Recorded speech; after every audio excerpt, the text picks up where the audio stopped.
بینرین هجا خوشتوی افدم هوا باش خوشحالین کو جارکا دیگه هشتینه ایکو دانستاندن و گنگشک بکرمانجی دست پی که هیویدارم کو اف بیلوریا کویتا برسنگه ما بیلوریا که خیر و خوشیه بیت ام بناو خو و بناو ستاف کاری برنامه بکرمانجی بیروز باهین خو آراسته هواین برست گین بیلوریا 39 سالیا دا مزراندن ایکتی نشتیمانی کردستان و 38 سالیا هرگیرسان شورشانیا گرمه آراسته هواین برست گین هیویدارین کو کاچاوا ایکتی لسالن پیشین دست پیشخرو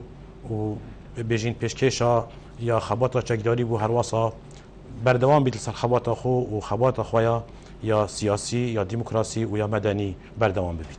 میوان می افریقا برئیس جمیل خضر عبدالله کو کادر پیشکفتی اکتین اجتماعی کردستان ام ده دانستاندن که همینانه جل که این لسر گرنگی اکتین اجتماعی کردستان هم قناق خباتا چکداری دا هر وسط قناق دموکراسی و مدنی دا کردستان دا و عراق افریقا دا. سیده برئیس تو گلک پراتی زور سپاس سرچون بجید سیده برئیس گرنگی اکتی بو خباتا چکداری هر سال هفته و پنجه حتی که سال 1991 گرنگی ایکتیه اتشدا بو سپاس اگر اون رفدنا من اصل پیشکی پیروز بایا و هالکفته و رجا پیروز بایا مالبات شهیده بکم و هر سا پشمرگی دیرین و زندان سیاسی و کادر و اندامتی کتن اجتماعی کل سردستوان هطان هوجی او خباته او تکوشانا یا بردام بو خدمتا قلما و هر دیسانه الهيرا والفيبونا بيروس اس هيفي دارم جناب امام جلال تندرستيا كباشو بساغو سلامتي بزفرتا نافما وام فان يادو بيروريا تواجداوي الكردستاني بكي ملي ام زکه بسیار بیشتر و جالکا دی گرینگی ایکتیش قناخ دست پیکیدند قناخ دا مزراندن دا گرینگی ایکتیل یعنی چوا ایکتی گرینگ بو کوپید ویا حزب کوکی ایکتی به دا مزراندن و ساحه کردستان دا خباتی بکند بله و گرم بزفرین روجن ایکتی اجتماعی کردستانی لهاتی دا مزراندن کوبری 39 ساله او روجبو یان او وقتبو یان او فتره زمانی بو کو به امیدیه بالت خو کشاین سر خلک کردستانه و کو شورشکا چندین ساله هرسینای و شورش ناف هاتی برن و به امیدیه ناف خلک کردستانه ده پیدا بوی او روجبو روجا زفراندنا امید و هیدیا بو خلک کردستانه خو یکت نشمانی کردستان له هاتی دا مزارن ساله 75 و پشتی حاضری کرین ساله 76 یکم مفرزه ورکینیا کردستانه و دست شر چکداری و برخودانا چکداری کرین دجی رژیما کو چندین سال بو چوسان و ظلم و زوری الملت مدکر و امید کو هیچ بو خلک کردستان زفرانده و که ملت کش ناب ناچتن و چو سیستم و نظام فاشی نشن ملت کی و کی ملت کردش ناب بن لو ما روجا گرنگ بو کاتکی گرم بو کو یکتی دام زرین و دست شر چکداری کری و برخودان و خبات کری بو کو او مرامد دجمنی دانن بو نهلانا ملت کرد اصلا نهلانا وی سریناویل سر نقشه عراقی او امیدی هوی جاره کدی بو خلک کردستان زفرین و پیتا رزت پیشمرگی زور بونو خلک ما پیوندی برزت پیشمرگی کرین و دوی روجش دا مجبیر نکین کو ترخصنت وقت خدا هات نکرین و باجک گلک گرانداین و بصدان و هزاران خلک ما کفتیت زندان دو بر خدا نکی او جهان درک بو کو روش پروژه هزت ما چکدار قوت کفن و بشین برنگاری دجمنی ببن باشه يعني دست که بيجين يعني قيادات الكردي بتر توشي بأميد يبون يعني جماهير كردي توشي بأميد يبون دمي بيجين هرسنا ناس هفته و پنجه مسكويا هفته و پنجه راستا چونگو ملت کرد ملت ما و دوی شاخیده يعني بري 39 ساله يعني بري 40 ساله ايرو نبو او دوی وقتی دا زانی دنیا وی وقتی دو بلوک بون و رنگت شورشات منطقه ده رنگ کیدی و تشتكي دي ورد قد نوكي في قافي بو بأميدي الهردو اليابو بأميدي طبعا سركرداتيا شورش بو چونگو يك سركرداتي شورشنا محمود دارو دنيا كفتن وچون دولت دوربر و اوروبا الدنيا و هر وصا اويجي اوي بأميدي پرت خو کشانه سر خلک مملت مجی او بأميدي پیدا بو يعني چریسکه که رونایک گریان جاره کدی خوبه بگرن و جاره کدی او متمانه وثقه بزفرتها ودس شورش بيتكن او بو ايكت اجتماعي كردستاني او شرفه الخوغر توبيني كو جارك دي خلق ما بأمت نبتون وشورش دزبابته وبرامبري دجمني راس هندك بيشن يعني اگر ايش كاستنا بيجين يا شورش كردي يا بري هفته 5 كل هفته 4 ماه هفته 4 اگر او بوكو كردا بتر هيك خو كربينه طبقه ايران دان سالكا ايران دا دست بردانا ايرانش كيشا كردي هكون بيجن اميد الكردا همي بنبر كرن بن اخ كرن آیا دم ایکتی بیر لیکیدی آن او جماعت دست به محاوله کی لیکیدی دام ازرینن بیر الهنده کربوکو يعني كيشا كردي آن بيجين شوراشا كردي دولة داكي بتنه بناها جيري داي بيت زاني توي سردمي دو جمسري بو تاك سرجمين دو جمسري بو الدنيا و ديارة همو شورشو بزابت دفردا وكو الدفاع شخلكي كرين و شورشت تشبون بارت تشبون وسيستم توي وقتي وصابوكو برامبري دولة امبريالي وسيستم دي بلوك دي راوستيابون الهيرا ايران ايك شوان ولا طابو ايك كتوي حلفي دبو يعني توي جمسري دبو كو امريكا واوروبا سربرشتي كر هالبات كيشكا وكيشا كردي يعني مسلك وكمسلك ملتي كرد هيك تخوب كتت سلكه كده راسنا تكن چونگو ما امان جما ملتي كرد بو وملتي كرد وك ما في نتوي وك ما في جواكي وبقلق آليدي بخوفت قرتن يعني مسألة تشينت خلق كردستان خوب او شورشت هاتا كرن شورش همية نتوي بو همية تشيناتي بو الهيرا خو قريدانا صداصات بهر لاينة كيفا اقرت شكستي هبون راستا ما برنجكي وخاص الدمايدة واسيك شوان مشاهد عيان شورش دبون بوقتي ما برنجكي تسليمي ايراني بون شيا توي اتفاقي هاي تكرن ووقتي برجوندي تواني يكودو قرتين شورشا كردي شانت دانش ناف بن اگر نا شورشا ملتك وكي ملتي كرد حقنينا وصاب اساني وصاب بسيطين وشنت مؤامرة وبلان الدور برشا بن شورشا كيشنا اگر شورش هالقلابة خلق كردستاني بتن برقري بيتكرن ناو توي وقتي جدا دنك هبون خلق هبون كوديان شورش في رنگي تكنشت وجارة كدي خوفيك دنوا وخلچه ابدن وهر هنگي جي دست امكانيات هبون پاره هبو چك هبو همو تشت هبو اتشان شورش بردام بي بس شورش كچاوا پیش پارتيزاني بكن نب شكل جبهوي چونگي بشكي هدي زوري كردستان رزگار كريبو وبشكل الجبهي دانا بو وحكمراني هاتا كرين ومجموعة يعني مؤسسات وتشت حكمراني هات بنادانا في وقت ده وي ظرفي دات وي مؤامرة دات وي اتفاقية يا جزائر كوهاتك شيان امكانيات تشتي هبون امكانيات بارا وبيشمرجه هبو شريب كتخول جابدن ومفرزة بارتيزاني تشكيل بكن واگر شورش بشكل جبهيش نبا برنگي كدي ما بشورش دي بردوام با دي برنگي ما باله هر سنانا شورش نبرنا شورش في شكل مأساوي او كما ضمبو براستيجي او يعني مأساته كما ضمن ملتي كردهاتي بلكو كرد نبس في بشي كردستان البشي ديجي كردستان نوعي بأوميديك شكرن كو بوي رنجي وحتى حكومة رجيم نظام قشت قناعتك وجارك هدي شورشا كردي نشت دارت قصبا سريوان دبي نشن شار پیش مرگه هفريكان اتشيا لإرادة ملتي كرد ونبو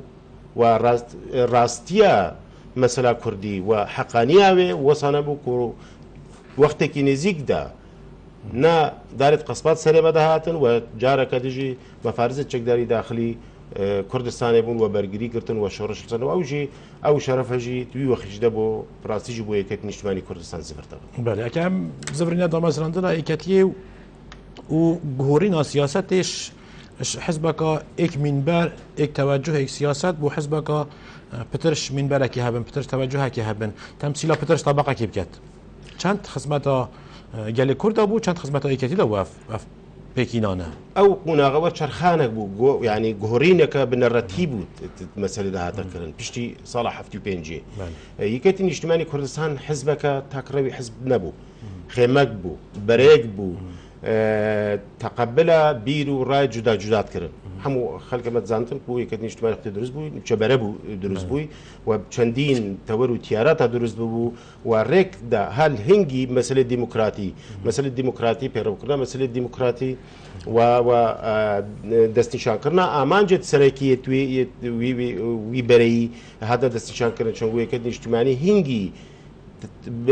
يعني طوفي چاندنيا ديمقراطية الكردستان حتى چاندن وقت بيرو راي جدا جدا شيان خوب جهنيك وشرط نبو حمو شتاب جهنيك يعني متفق من سر حمو تشتا ليه امان جتوانت سراكي يكبون و پیرو کرنا مسئله دموکراسی بو و قبول کرنا رأی برانبر بو و هرچند خلافات و ناکو کشابانا لی آمان چیک بون مجموعه تشتت سرکی کو مثلا ملت کرد بو شورش گله کردستان بو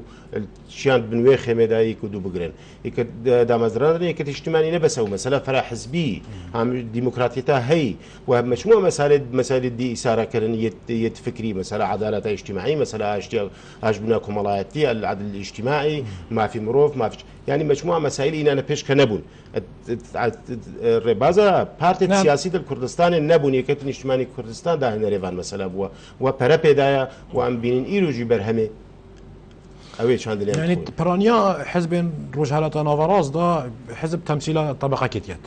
مثلا بيجنا حزبك ماركسيه وحزبك دينيه وحزبك قوميه يعني شيء وصل بولينك يعني زدت وصايا كتبتني وكي حزبك يعني هم تخاك هبوك مثلا اوت بيجين راس راو يعني تهبون بو تشابراوك وماركسيه بيجين حتى حدك بكم رانجدران ماركسيه متطرف بون طوخ بون يعني ما هيلت نوفين هبونكو تمثيل خطي وسطي كان دونابيني افب خوكي نوعه يعني شلاي تيوري و شوازيك لاي يعني وك فلسفه وك شوازي شولي بلكي قالك اب زحمتها تبشي وانت تشتخرك وليك دي بس تيجي دا تشتغلنا ليك دا راستا يكتين اجتماعي وك ما قلني متشبر بو يعني بريك بو و السر چند تيارت يعني چاو همي جهاندنه ايك چتش بوان همي بجهند ايك يعني آهايكي وفرمانبركي وجوتياركي وماركسيكي متطرف ونتوابهوركي متطرف تو هميا بالخيبات يعني چتش بوان جهند ايك جوا كما جوهاك خلق كردستان شي بيك هادو وخاصة في سردمي ده نما حكمراني هبو نما سرماية دار هبو نبي الرنجي هب جيت كيم بون يعني سيستم حكمراني العراقي شمولي بو وبنابي سيستم كي اشتراكي بو حمو مصادر حمو سرشابت داهات وسرماية دسته حكومة مركزي ده بون ليه خلق كردستان شي بو شي تو يجاب كيرتاتن خلق كردستان بهربت الجندي وجوت ياربو دربو اغاش ده بو و وك هنگی مدگود برجوازی بچو برجوازیش ده برجوازی بچو تده بو ابنا حمود تده بون ابا حمو پیک هاتت خلق جواکا کردستانی بون لی خطر سر هر حمو ابو بی استثناء خطر سر ملت کرد بو تیرا آمان جکا حمو ای کدود گره چونگو وقتی کرد نمینن کس شوان نمینتن او چینی تویجش نمینن یکتین اجتماعی وقتی او برای درست کری چیا تمثیل حمو بکات برجوازی کرم که جیته وی حتى اغاو ربك جيته هي ماركسي كومالي رجدران كومالي ماركسي اللي ور جيته هي وبراستا الاليه فكري وانفا القلق جاجي ناكوك وصراعات واوجهبون ليه تشان يكودو بقرن شنقو دسلاتك مركزك هبو نمانا محموا بيكفت دي فام برانبري وي نمانه محموا يكودو قر شنقو ام كردبون كردستان بو ولاتي ما بو السر ناكوكي وتشت تيوريجي يدمنا فخدي كت اجتماعي شياوي مساله بقرتن وان امانج سركي شنقو حمو وقت كشمه صداصه القلق نابتن ل ام نسبه ما اظن امانج ما اگر سركي استراتيجيه بين ام دشين يكودو بقر خباتي بكين ونفس وقتيش ده بيك حكمراني بكين يعني معارضش بكين نافيك ده يعني شرطني تو في حالتي دا ابد صداصه يكبير باور بي طب شيء تشتكي بكنا الدنيا يردو ومساله ديمقراطيه فانا الدنيا حمويجي يرو بيرو راي جداوت هين حزب الليبرال هين حزب يميني هي يميني متطرفه هي اللي حموايك تقبلها صندوق دقدانه ديمقراطيه قبولها وحموجي كارتن بو دصلاتي ونشنا دصلاتي يجي ببنى معارضه تشتكي نورمال واعتياديه والكردستان يجي او بنياته هاتي دانان ونوكجي هات في ساعات هذا ايرو روجدا روج بروش ام بيروتي مجال برنا قلت بشن روجانين شورشه يعني تو وكي قدركي بيشكفتي كتينشماني كردستان تبخو بلكي ثم بحث كي آیا ديمقراطي پیروکینا ديمقراطیه که بس ناف بو آنجی روزانه یعنی جیان جیده هوا پیروت کرد خبات خدا یعنی هم کاری پیشمرگاتی داد کاری راکهاندن داد کاری بشین یعنی برنا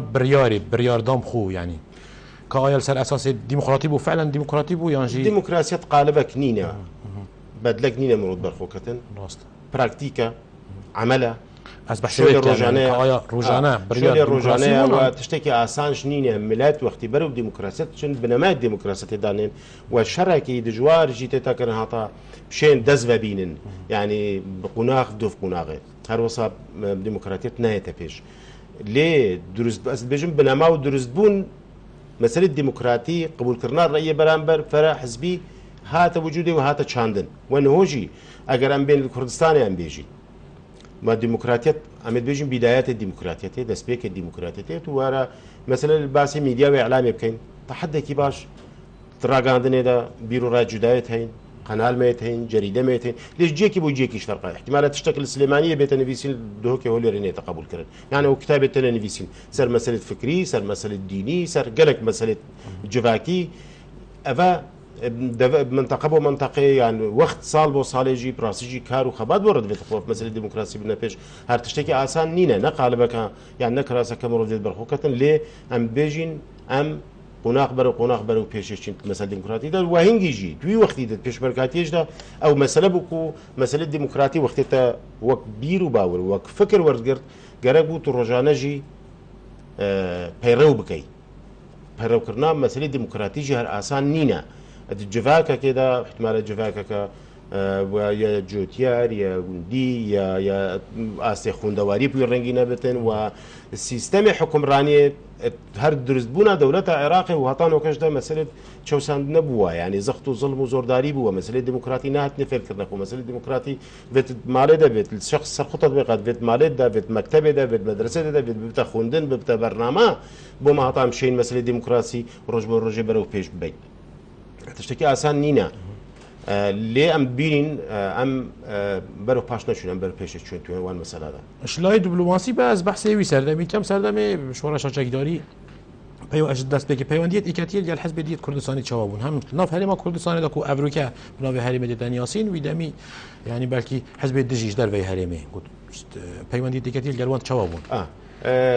در في هريمه وناف هريمه مساله ديكتين اجتماعي ودبلوماسيتها هي و مسألة دبلوماسي وناس عندنا قضية كردي هم بحث الدولة تانينا من بحث بس يعني بيوندي نافبرا إيكاتي وحزب ديت كردستاني ده بس بيك إيكاتي برنامج إيكاتي روج وهتانو كجي حكم رانيج ده بچندين سالة حكم راني ودو قناغة حكم رانيج ده إيكاتي يك سياسة بيروت كتن هاو كار هاو دانك هاري كاري بش ديت كردستانيا مثلا نتوي برنجي راس درست ورقرتن وبي تدخلت كاري وامكن مثلا رابجه تتكرن مثلا هاوكاريه بحد الامكان تتكرن الاليه دي دبلوماسيه ده حتى القلوان دولتت بشديه كردستان اللي كارت تكرن ومام جلال وقت خدش دوري كي هرم اظن في مساله دي تي ونوكجي سر بعض مام جلال قياده كتين اجتماعي كردستان بردوام السروي سياسته ودستور ندانت مساله وان چون عندك ام جدا خي يعني ام كردستان هذا وقت كردستان تدا باش كرنا طانو كو بورينا چندين سالا عندك خصلته خصوصيات خو بشديه كردستان يعني هريك عندك خصلته خصوصيات بوچي بوين واسان نينا او تدخله مباشرته كي تشتكي شاش بينين وباساس نمو يكتين اجتماعي كردستاني او سياسه برونا كيلي ونوكجي برونا كد لها كاربوا عندك جاره تدخلش كيريا مثلا الوقت خدا وك هذا بشتيوان الايراني وملاتي ما محتاج بو وهو سر دعوتوان وقوتك تشكدار بو قناغك بو مرحله كي بو وقتك زمني مشاركه كليه شريج دا كليه وبشتكي باشا كليه هاتي جيت خو ونوكجي عيني تشتيه كتني اجتماعي بس استفارات كت هاو كاربين هما هنجيل قلبكين بشتفانت ما فت نتوي بين وبشكلك اشياء وديمقراطي واجر بيتك قلت بديالوج وقفتوجو ودانوستاندن ولي تدخل مباشر راستو خو اتكارو بارت وانكي النافرا إيكاتيه وناساندنا كيشا كردي عن قضية كردي بو دولة الدنيا هم رولي إيكاتيه هم رولي مام جلال هوا چوا ديت هوا چوا ترسانگان راستي جي مروف لهرا رولي إيكاتين اجتماعي وي توريده مروف شێت ڕۆلێ مام جەلال دەتەناسی چونکو مام جەلال کارێ دیبلۆماسیوانەوە پێناساندنە کێشا کوردی و عەدالەتاوێ شتێکی گەلێکی گرنگ و مهم بوو و مام جەلال محاولاتی مام جەلال گەل دنیایە ئیرۆ وش دەربێ وڵە گەل دەولەتە والگەل جێ دەستێوان گەشتێ بۆ پێناساندنە قەزیا کوردی و ڕاست ینی ڕاستیە قەزیا کوردی و حەقیانەیە قەزیا کوردی ئەو مهم بوو خەڵکێکی تە چەند گوت وەختی دەخواستن وەختی دوو جەبسەریەدا و یەک یاسال دنیایە نۆکە عەمەلیەن پراکتیکیەدا نەمایە مەسەلا سیادة الدولة هبو سيادة الدولة حقي كسين يتدخلت جبكت بحسكت شب سري خلقي خوبكت وبتتا بيرما أنفال وكيمياء باران وفلان أو يعني أجر هندك جيارة تسرب نكربة ودزا نكربة احتمال أو كارثات حمو وصناها بانا ناسي ودولة الدوبر وخلقت قلت تشتكي وصناها تيكرنا يعني نفيد كرين شنقو برجوندية توان توصل قل العراق توصابون العراق دولتك دولة مندو برجوندية اقتصادي وأبوري القلق هبون بينات فيها ملاتي كورش نابش أنا نشت أو روجا نمايا ليت وين روجدت وان روجت سخدة مام جلال أو دوري سركي بيني قال جارة بوما دانشنا قوتي يعني قال بربرسة ولاته وان روج قبولتك بشكل رسمي قهوة كبدني قهوة كرسمي بدني لهر خو محتاج كرون حمو محتاجي ظلم وتعدى الملاتي كرتة كرن بو خلق دا ناسين كو مسلك الرواية شو قالك الهركب جرينجتو قضيه ملتكي وبخلك بدا ناسين كو مساله رواتي يعني حقانيه واتي داي ملتك ظلمه لا تتكرن تعدوى لا تتكرن وبرنامجنا برنامج راهي فكتني اجتماعي اللي درك الدوله كي هي الرئيسي وبذات امام جلال شخص امام جلال دورك هر سركي في مساله ذهبوا بو ناس عندنا و شاده دوستنا يا رجي امام جلال او دوره سركيه كتني اجتماعي وسركرداتي جناب امام جلال او دوره ديد هتا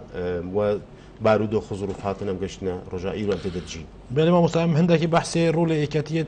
سرهلدان دا و پلاندانان بو سرهلدانه و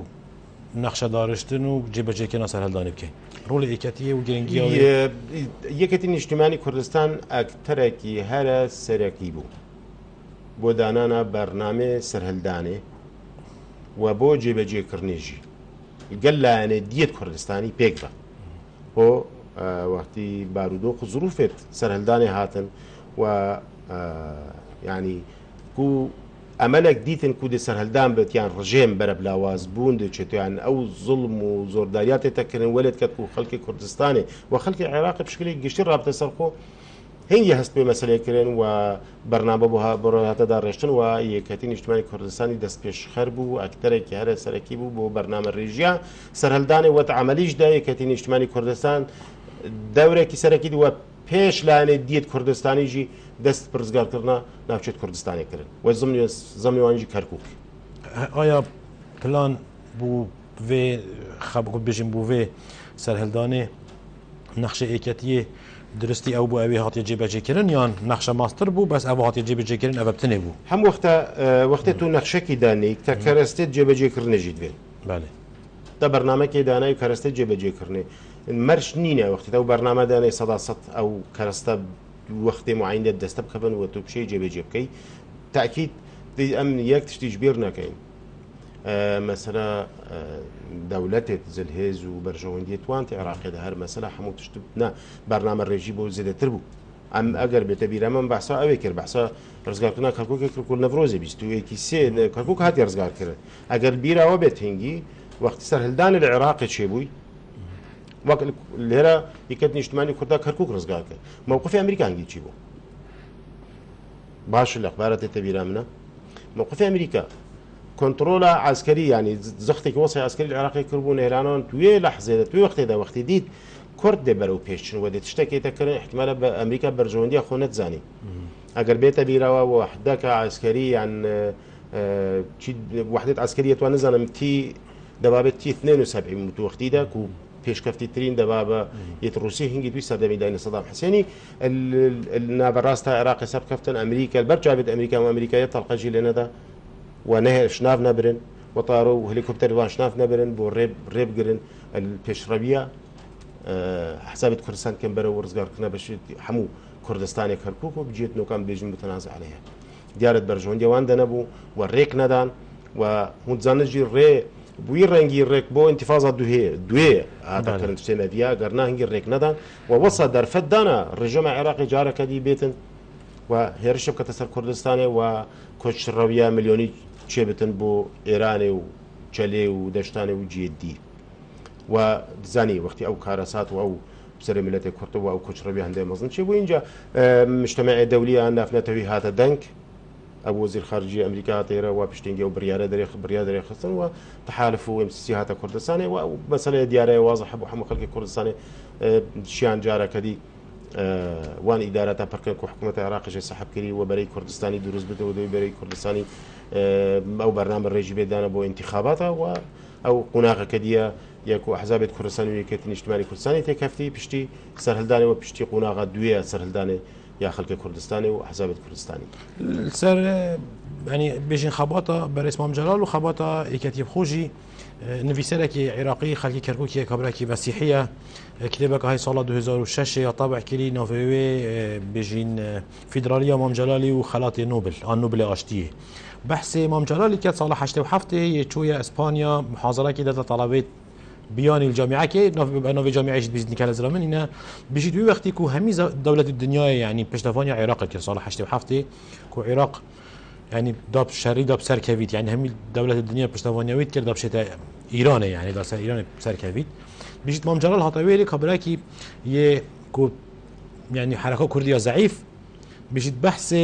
رزقار كرنا عراقي ودامز راندنا عراق كفيدرالي وجهورينا نخشة يعني نظام السياسي العراقي نظامك ديكتاتوري بنظامك ديمقراطي كر بيجت هنجي كان يامات هات بيجت باشينكي يعني ديروك وصا ما كو از صاحب مو از ببینم او کابرای او اختنتوی کابرای سال 87 گوتن سال 2003 یا برنامه خو اوی سال 87 گوتیل هرما کردستان جبهه چه کته ديمقراطي کته فدرالی و ديمقراسی و هر وصا عراقی بخوشی کته دولت ديمقراطي وجا يعني مروف سر پیشبینی امام جلالی و پیشبینی مروف سیاسی مام جلال ان شاء الله سر باخذ مام جلال مو شخص تمام جلالي طبعا نب منه بكسينا هذا شروع فكر مام جلال هر خبات ده ام بيجي هل قال بارتي ديمقراطي كردستان و بچوكترين دايم مكتب سياسي بارتي ديمقراطي كردستان و هينجي زاد ترب جدر آلي رخصنو و سرپرشتيا قطاعات العسكرية كرد آلي دبلوماسي ورولكي جرين دي ما تو بو فيد بيجي يا ديجي مام جلال بيجبيني كربو العراق دشت كويت ده وبرينجي محاضرة دابو محاضرة دابو كو عراق ديت كويت داغير كت وتشتكي نسبتها وي وقتي تشتكي احتمال يدوري راسي بو بس دينو بعد قلت يعني بالضبط بس مام جلال انسانك بو خبرك وتشتكي يعني بو هبو بيجبينيا مسألات كر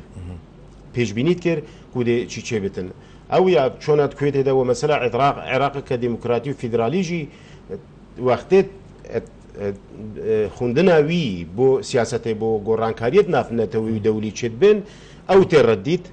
کو ئەڤدەیەتە پێش وە کار وەختیت بۆ ئامانج کارژی بۆ ڕەت کرد نەمەسەلە هەر تشتێک بوو دیت و کار بۆ ڕەت هاتەکردن و ئەگەر بێتە بیراتە انتخاباتت نۆتو دوێ مەسەلە فیدرالی یەکەتی نیشتیمانی کوردستان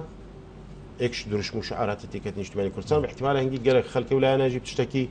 مازن ديت يعني تشتكي خراب ديت يعني تشتكي كون نتاج بيجي كرن ديت درش مقبو والبشتي دام انتخابات ودا مزرنا درزبونا برلمان كردستان دا مزرنا حكومه كردستان يك شوان درش مت سراكيبو كو هاتيا البرلمان كردستان هاتيا پسند كرن وبري الرجمه صدامي بشكت يك شوام وكل قال بردية عراقية معارض بيتا مناقشة كنت تفكرون وبيتا قبول كرن مثلا فيدرالي ووقت الرجيم صار 2009 ما يبو تشتكي نورمال كو حمو آليا قبول كركو عراق فيدرالي وديمقراط بيت مثلا بيجبينيت معاملات ويبواري دامي بحثا دام ازراننا يكتن اجتماعي كردستان وسكرتير يكتن اجتماعي كردستان وبيجبينيت وي من اكش بيجبينيت وي اجدي وتبعس كم الرجا كامل الدوكان ما بعد مام جلالي ما أبدي زلمة خلي زادة ميفاني بيا ومجموعة برادر الحكومات وقت الحكومات من الحكومات ومكتب سياسي ميفان بون أف صعبة كرنت وقت خودا بري رخانا الرجيم وان كودان وستاندو نوتاتنا كرن بيجبينيا رخانا رجيمت كرن و مام جلال چی گوت بوو زلمای خەلیزادە گوت بوێ ئاس پێشبینیت کەم و ڕژێم نامێت وەوەسەوەسا و هیویدارین تو بێ یەک سەفیرێ یەکێ ئەمریکا العێراقێ بێشتا زلمای خەلیزادە بێشتێ ڕاستە دێ عێراقێک و توژی ببیە سەرۆک کۆمارێ یەکێ لە عێراقی بێ سەرۆک کۆماری عێراقی هەمە لە دەرکێ بوون ئەوان سوعبەت و پێکەنیت کردن سەروێ ینی تشتێک بوو پێشبینیت کردن ئەم هەردوو ڕۆشتی یەک سەفیرێ ئەمریکا بوو عێراقی دیش سەرۆک کۆمارێ عێراقی بوو و بەری هینگی ئەو سوعبەت و ئەو نابێنەوان دادبوونەکەن هێش دەربە بەی ڕۆخانە ڕژێمێ جێمە مەسەلا پێشبینی ئەوان عێراق کە فیدرال و پێشبین هاتەکردن و کارژی بۆ هاتەکردن و پەرلەمانی کوردستانیش پەسەند کرد و پەرلەمانی عێراقیژی پشتی مرۆڤ بوو ینی بۆ بەرنامەژی ئەس بەحث کەم و خەڵکەمە ئەوروکەس سەر گرنگیە ئێکەتیت پرۆسا دیموکراسی عێراقیدا ئەم بەحثکەین و فکرێک بوو بیرۆکێک بوو ئێکەتیە باوەری پێ هەبوو وشیا باوەریە خۆ جێبەجێ بکات و ئەفە خۆشی نیشانە و ئێکەتی حزبەکە گەلەکە گرنگەت عێراقیدا لەواشیا تیورێت خۆش یا بیرۆکێت خۆش یا هەزرێت خۆ بکەتە ئەمر الواقع الهەرێمە کوردستانی و العێراقیشی ڕاستە یەکەتی نیشتیمانی کوردستان زرورەک بوو وەزعێکی نول کوردستانی پەیدا بوو یەکەتی نیشتیمانی کوردستانی وایە وجودێ بەرسف بوو جواب بوو بۆ وێ مەرحەلەی و هەتا نۆژی پەرە پێدایە خۆ پێشی خستیا و نهۆژی یەکەتی نیشتیمانی کوردستانی زرورەتە و ئەو تشێتوێ تەوازنێ ڕابگرێت ئێکشوان ئەکتەرایە ئێکشوان ئەمەکە بەحسێ نوکەنەکەین ئەم بەحسەی ساڵە 92 حتا ساڵە 2023 لە هەرێمە کوردستانی بکەین گرنگی ئێکەتیە ئەتمەجاالێ طبعا بحث خباطة شكداري نكين شو كشبري خباطة شكداري نما حتى حدكي يعني هكذا بيجين فترة حكمرانية ودا صالاتي جرينجا إكاتية بيش إخصنا مسألة ديمقراطي وجواكي مدني وجنان و بيجين شلاية تيوري يعني فكرة ديمقراطية شوا نبت شعارية تيوري وقت مبدأ النكي كتني شمالي كردستان چونكو تشت تيوري بتن و براكتيكا ديت عملية تكرن عم بينين نافي بدهان حزب وقت خدا يعني وقت جو سمجي حزب الديمقراطي الفلاني حزب الاشتراكي حزب بعث اشتراكي بو بس كاشتراكات يا بعثه باشتري الشعار ذهبون نافي خو حزبك ديمقراطي بو كديمقراطي تبع سيا والفان ولات الشرقي ولات الجهانا سيما وقت قلت جلك ناو تشتت وصدر كفتن لي راس بو نراس بو مسألة مين عمل براكتيكي يكتين اجتماعي كردستان نافي نا ديمقراطية يكتين اجتماعي كردستان بس حزبك باوري بديمقراطيتها باوري برأي جياوازها برأي مخالفها وكاري خوش دا كاري روجان نجدة وتناف خودي يكتين اجتماعي كردستان دا تتبعيرو كرن هر مسألة وك بارتك شمولي مسألة رخنا خو قرتنينا اتناف خو بخودا مجالي كديمقراطية تدهي مرفشتن یەکەتی بەرەو ئاراستەیەک ببێت کوبزانی بەرژەوەندیە خەڵکی کوردستانی دەیە نایەتەکردن تشتێک هەر بێتە فەرزکردنەوە کە نافێکەتی اجتماعی تشتێک هەر بێتە فەرز هەتا سەر قاعیدەیەکەتی اجتماعی تشتێ وەسانینە قاعیدە تێتە دەنگ و ئەو مەسەلەی دیموکراسی ئەگەر دیموکراتیت نەبێتن نایەتەکردن بس طريقة دیموکراسیت شەرعیت خۆرە تشێتن گۆرانکاریە بکات ناف حزبی خۆشدا و عملیشدا ساحە حکمڕانیشدا و ساحە تعامل قال خلق كردستاني وجواكش ده برنجة ديمقراطي ومجموعة مسائل دي يعني مؤسس يعني ده هنري عندك تشتت أساسي بو مثلا مجتمع مدني مثلا مجتمع مدني نهر نف جواكك وكما بيوستي برخراب مجتمع مدنية وكاودان يعني برنجة كاو كارياوج بتكرن كو ببنى أكتركي سركي تا برامبري هر حزبكي سياسي يكتيفا وقت تجاوز بكتت مسائل ما في مروف وما في جنان وفلان فلان بيتا فيش وقبول نكتوا يكتين اجتماعي مثلا ما في مروف ما في جنان وايكش درشمتويت سركيه ما في زاروكا مثلا بيئه كوم تشتكي او نزانين تشتكي هذا جرين فيت بيتزانين والدنيا ايرو يكش وانا وياك ويكتين اجتماعي كورساش نو كذا برنامج بوبت وبرنامج بوي واهتمام بيدتن ابنا حمو بيكفا مساله افكرنا مساله ديمقراطيه بيكفا تشنوي قواري ديمقراطي درست كان هر هبونا رخراب الديمقراطي دست بيكي وكي بنجهك بو بجين جشدان و پیش خصنا يعني جواكش لا ديمقراطيه واش لا مجتمع مدني و او خوب فكره او بو يعني دست الفكره او اري اسلامات بيش متم ديمقراطيه قالبك من ديمقراطيه قواري ديمقراطيه بانشتح مو بيكتين هاد تشتكي تمام كتل مثلا رأي برامبر قبول كرنا افكار الدين قلت انا قنجين مجتمع ما في جناه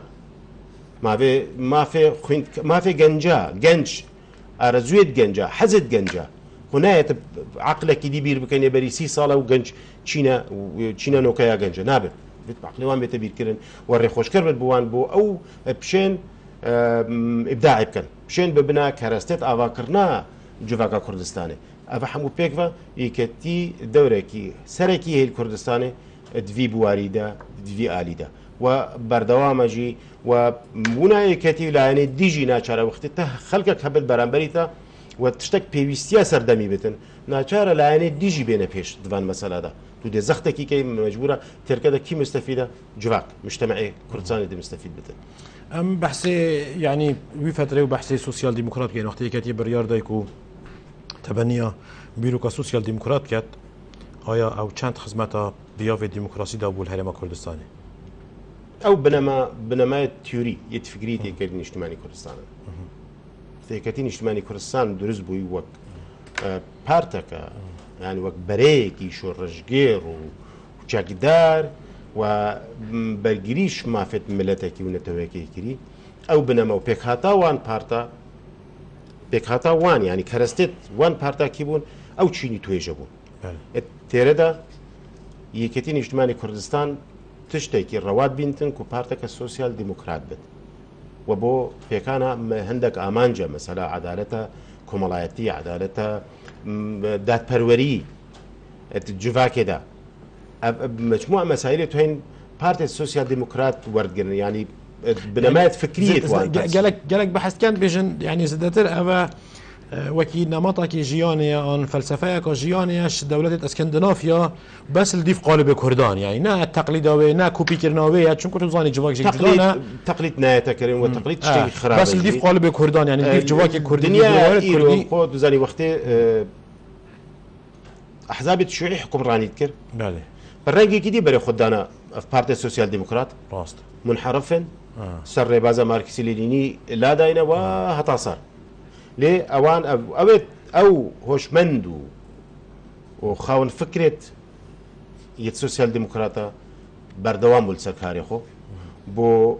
دانا سيستميكي كو جورك عدالة اجتماعي يتدبتن وفراموشها دولة جنيتا كرن وفراموشها خلقي وملتا جنيتا كرن والدولات الاسكندنافي واوروبا ونو كدن سيستم حكمراني نوكا يعني لو سيستم الدنيا هي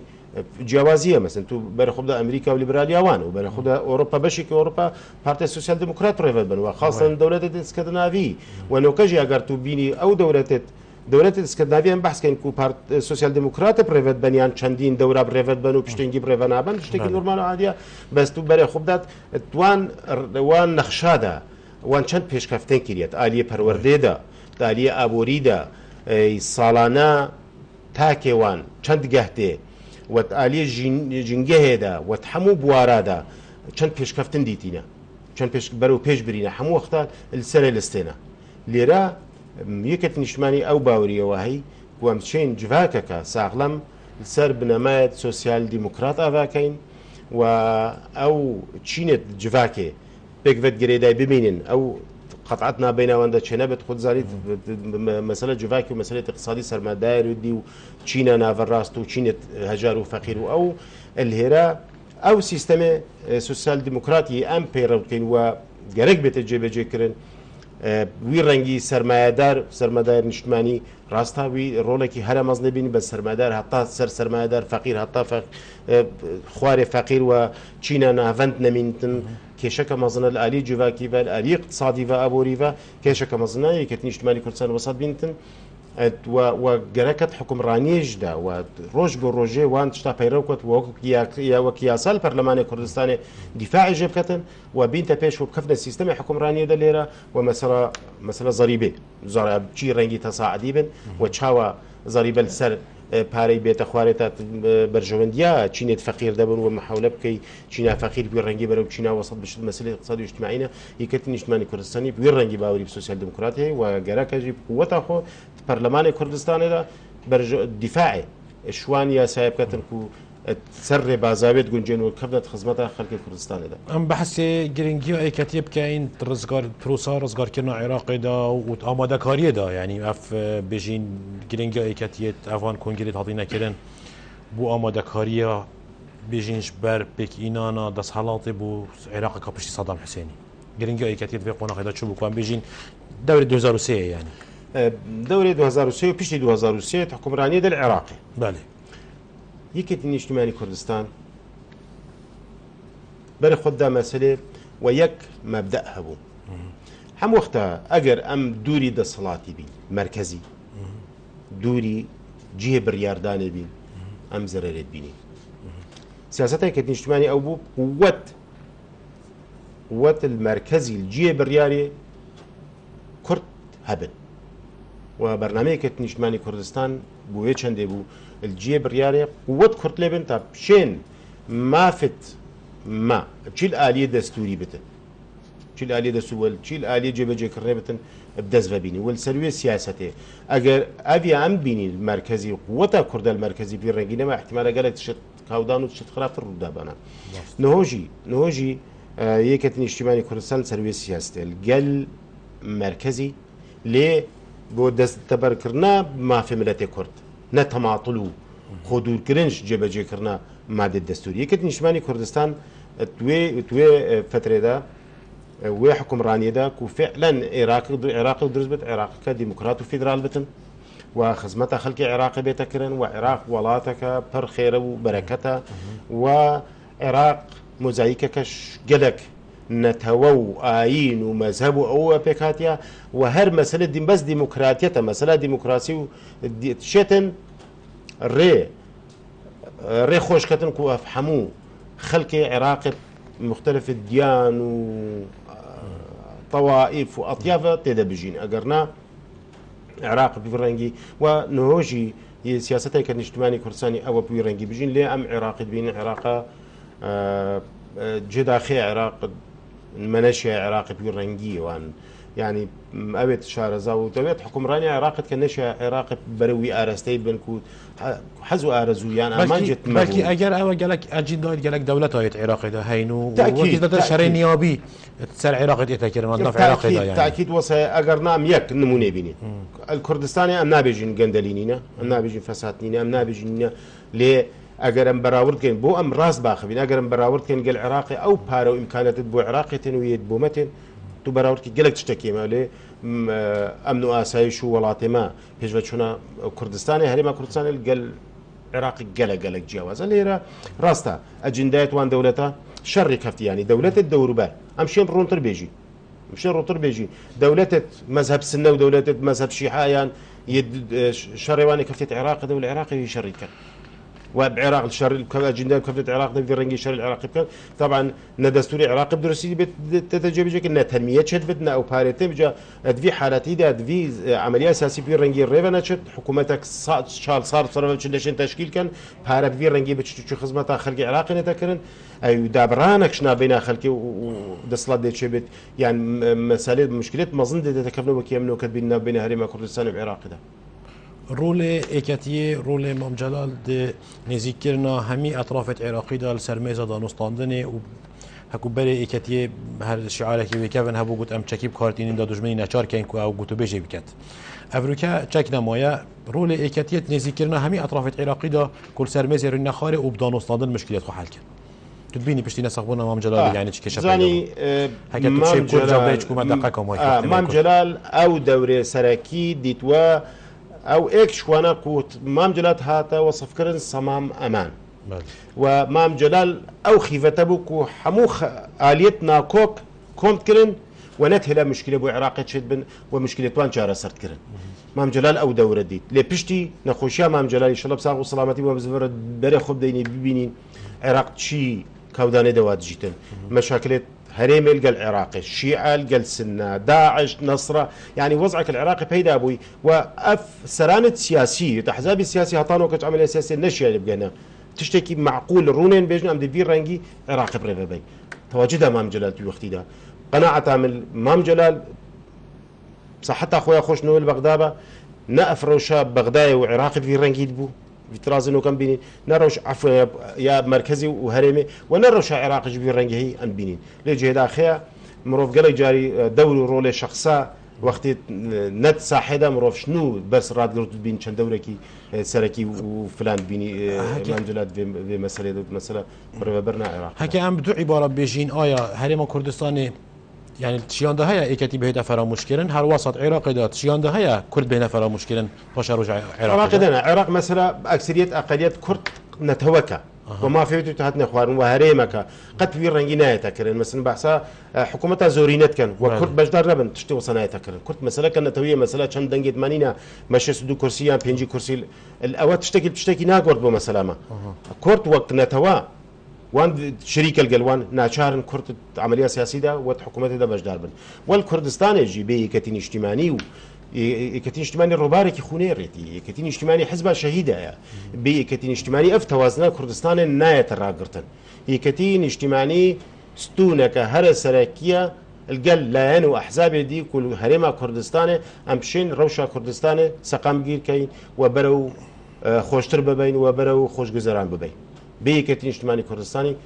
تا خللك وتا نتوازنك ديك هفته كتي توازنه